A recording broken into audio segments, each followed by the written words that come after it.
avec un intérêt particulier du ministère public, le procureur général près la Cour de cassation. Par moment, on s'est posé beaucoup de questions.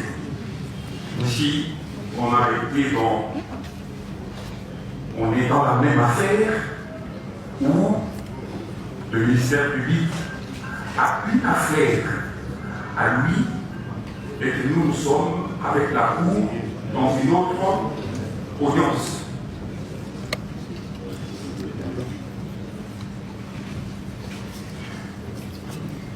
Monsieur le Premier Président, Monsieur de la Cour,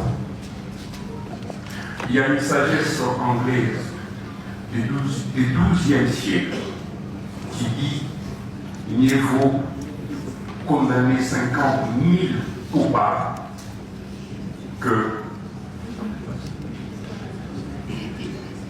mieux vaut acquitter 50 000 coupables que de condamner un innocent.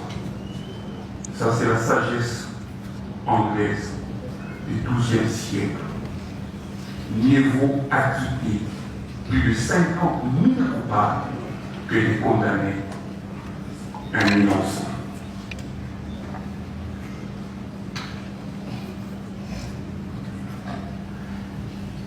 Ils sont le ministère public, sur le principe de l'unicité.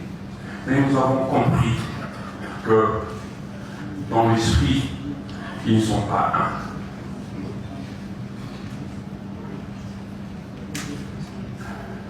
Le premier qui a commencé la plaidoirie, le réquisitoire, avait des phrases très profondes. On s'est posé des questions s'il avait un problème particulier avec notre client.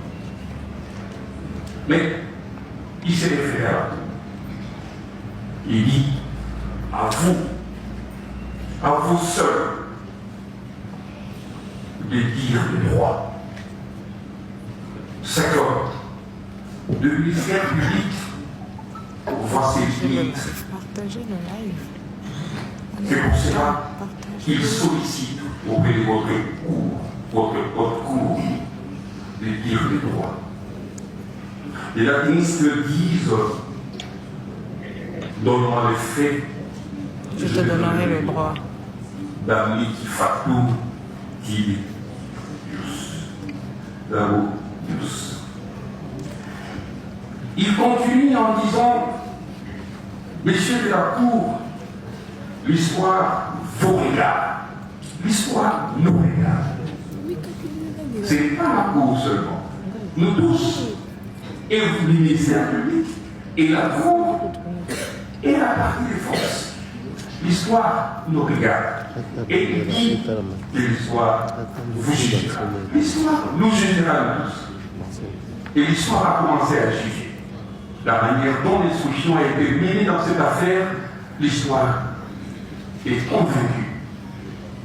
C'est la première fois dans une affaire comme celle-ci, vous avez un ministère public qui fait citer plus de 10 personnes.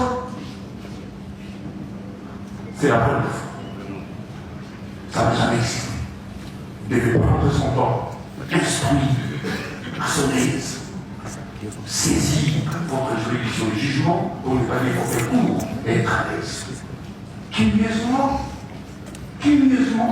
les témoins à charge, cités par le ministère public, sur base d'une conscience,